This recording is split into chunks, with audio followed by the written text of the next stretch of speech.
Hello friends, इस video में हम जानेंगे नासा के द्वारा हाल ही में एक रोबोटिक टेक्नोलॉजी का निर्माण किया गया जिसका नाम OSM फर्स्ट रखा गया है। इसका कार्य क्या होगा कि जितने भी अंतरिक्ष में सैटेलाइट है अगर समय से पहले ख़राब हो जाए तो उनकी रिपेयरिंग के लिए इस रोबोटिक मशीन का निर्माण किया गया है। तो इसकी पूरी डिटेल जानेंगे इस वीडियो में, तो आइए देखते हैं।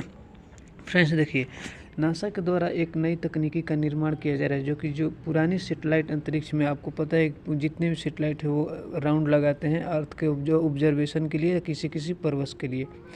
अगर बाय द वे एक दूसरे से टकरा जाते हैं, अगर वो अच्छे से काम नहीं कर रहे होते हैं, तो उनकी रिपेयरिंग के लिए ही सैटेलाइट को अंतरिक्ष में ही एक रोबोटिक मशीन का निर्माण किया गया है नासा के द्वारा। उसका नाम रखा गया है OSM। यहाँ भी देख सकते हैं कि जो ख़राब हो जाते हैं सैटेलाइट, ख़राब हो जाने पर ये अंतरिक्ष का मलबा बन जाती है, लेकिन नासा के एक मशीन से ख़राब हो चुकी सैटेलाइट को अंतरिक्ष में ही रिपेयरिंग कर दिया जाएगा।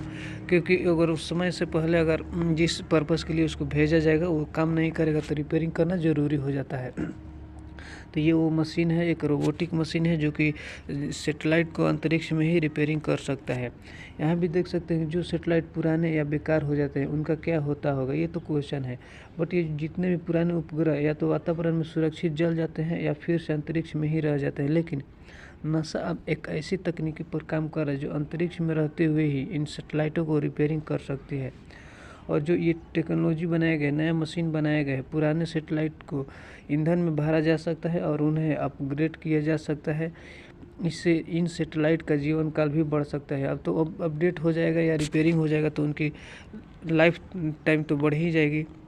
यहाँ देख सकते हैं नासा OSM फर्स्ट टेक्नोलॉजी पर काम कर रहा है। OSM फर्स्ट यानी ऑन ऑर्बिट सर्विस असेंबली और मैन्युफैक्चरिंग फर्स्ट, इसका नाम रखा गया है। फिर से याद देखिएगा, ऑन ऑर्बिट सर्विस असेंबली और मैन्युफैक्चरिंग फर्स्ट।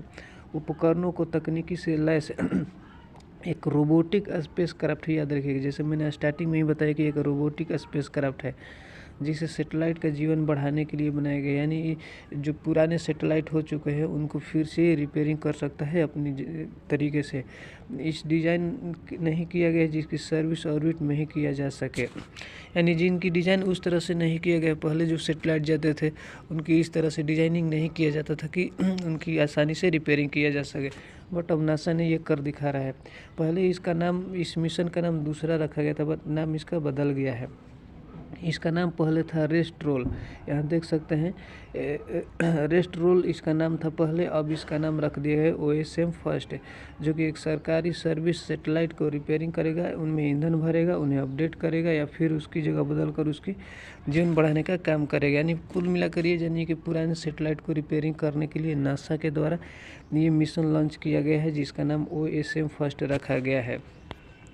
यहाँ नासा के ट्विटर अकाउंट पे भी देख सकते हैं कि currently old satellite either burn up safely in the atmosphere और remain in space, but we are working with new technology that could refuel और upgrade satellite while in space, expanding their life span and making space flight more sustainable. यानी इनका कहना है कि NASA ने एक ऐसी टेक्नोलॉजी पर काम कर रहा है जो पुराने सैटेलाइट हो चुके हैं उनको अपग्रेड करने के लिए, अब उस सैटेलाइट को अच्छे से रिपेयरिंग करने के लिए नासा एक टेक्नोलॉजी पर काम कर रहा है जो एटमॉस्फेयर में ख़राब हो जाते हैं।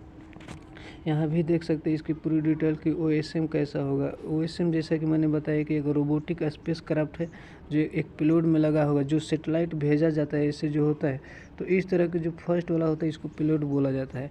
तो पेलोड इसको लगाया जाएगा, वहीं पे ये जाएगा और जहाँ भेजा जाएगा उसी को जाके ये रिपेयरिंग करेगा, जिससे स्पाइडर कहा जाता है। इसको स्पाइडर नाम दिया गया है इस रोबोट को। स्पाइडर में एक हल्का 16 फुट का रोबोटिक आर्म भी शामिल है। OSM फर्स्ट पर पहले ही 2 रोबोटिक आर्म लगे हुए हैं जिसे मिलाकर कुल 3 आर्म हो जाते हैं और स्पाइडर 32 फुट हल्की कंपोजिट बीम बन जाएगा। यानी टोटल जब ये रोबोटिक बनकर तैयार हो रहा है पूरी अपनी टेक्नोलॉजी के साथ, इसकी पूरी 32 फीट किया जा रहा है, जो कि 3 पार्टों में इसको डिवाइड किया गया है। यहाँ देख सकते हैं कि ये भी बनाए कि बेकार हो चुके मलबे अंतरिक्ष में बन जाते हैं और इस मशीन की वजह से ख़राब हो चुकी सैटेलाइट को अंतरिक्ष में रिपेयरिंग कर दिया जाएगा, जिससे कुछ और समय तक काम कर सकेंगी। जिनकी लाइफ ख़राब होने वाली है, जिसकी समय से पहले ख़राब हो जा रही सैटेलाइट, उनको और रिपेयरिंग करके ताकि उनकी काम को आगे लिया जा सके। यहाँ भी देख सकते हैं कि सर्विसिंग टेक्नोलॉजी नासा के बाकी मशीनों पर भी शुरू कर दी जाएगी। इसके अलावा जो ये OSM फर्स्ट टेक्नोलॉजी बनाया गया है को कमर्शियल संस्था को भी दे रहा है, ताकि इन डोमेस्टिक सर्विसिंग इंडस्ट्री की शुरुआत हो सके। यानी उन सभी जगह इसको लगाया जाएगा जहाँ पे इसकी ज़रूरत होगी, जिस स्पेस एजेंसी को ज़रूरत होगी।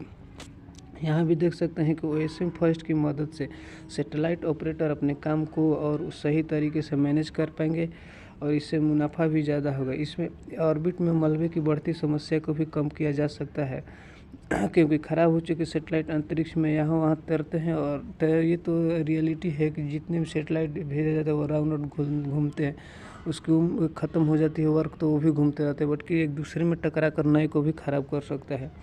बट यहाँ देख सकते हैं कि पृथ्वी के वायुमंडल में भी प्रवेश कर जाते हैं, जिससे उसकी अवशेष समुद्र में भी तैरते हैं। तो इन सब को सैटेलाइट को कंट्रोल करने के लिए एक प्रोजेक्ट भी चलाया गया है भारत के द्वारा, प्रोजेक्ट नेत्र, क्योंकि मलबे को नष्ट करने के लिए भी चलाया गया था।